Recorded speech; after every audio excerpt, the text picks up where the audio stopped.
I would like you to imagine sitting in a room looking up at a tiled ceiling, and you notice that one tile is missing, just one.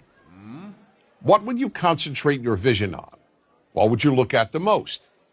The answer, of course, is the missing tile. Now, that's fine for ceilings. In fact, it's actually good because we can replace a ceiling's missing tile and once again have a perfect ceiling. Ceilings, after all, can be perfect. But this doesn't apply to life. Most of what is missing in our lives, or what we think is missing, cannot be replaced. Unlike a ceiling, life can never be made perfect. For that reason, concentrating on the missing tiles in your life is a big problem. Let me give you the example that taught me this great lesson about what I call the missing tile syndrome.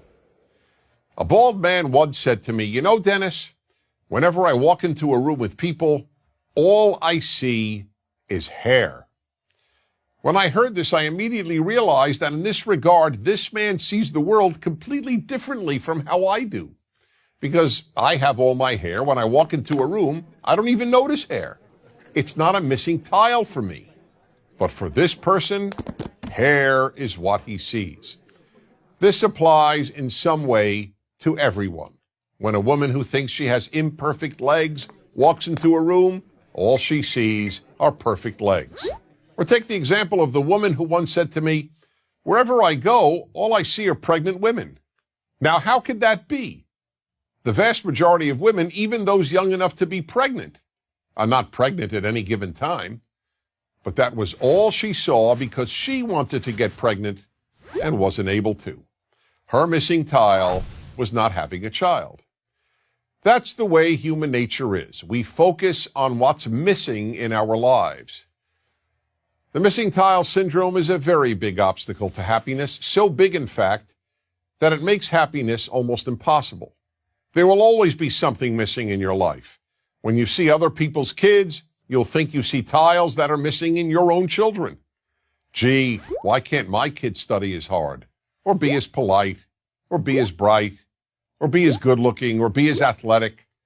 The same holds true regarding our spouses, our work, our looks.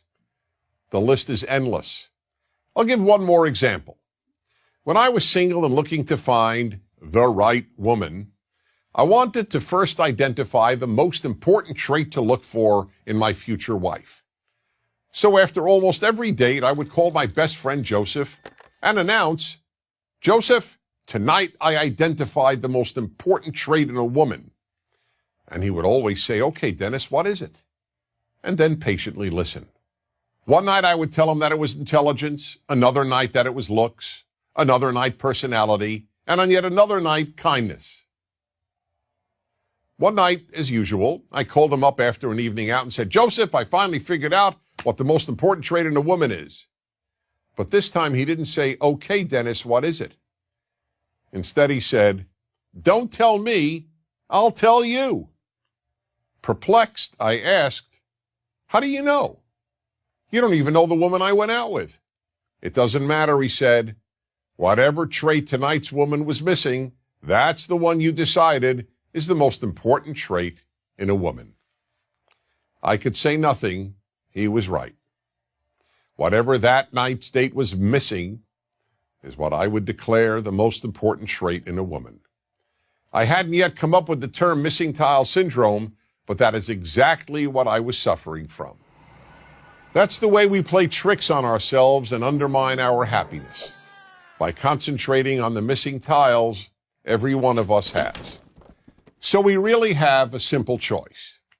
Do we focus on the rest of the ceiling, on all the tiles we do have, or do we focus on the ones we're missing? To a large extent, the answer to that question will determine how happy you will be. I'm Dennis Prager. Join Prager University, subscribe to our YouTube channel, and sign up for free at prageru.com.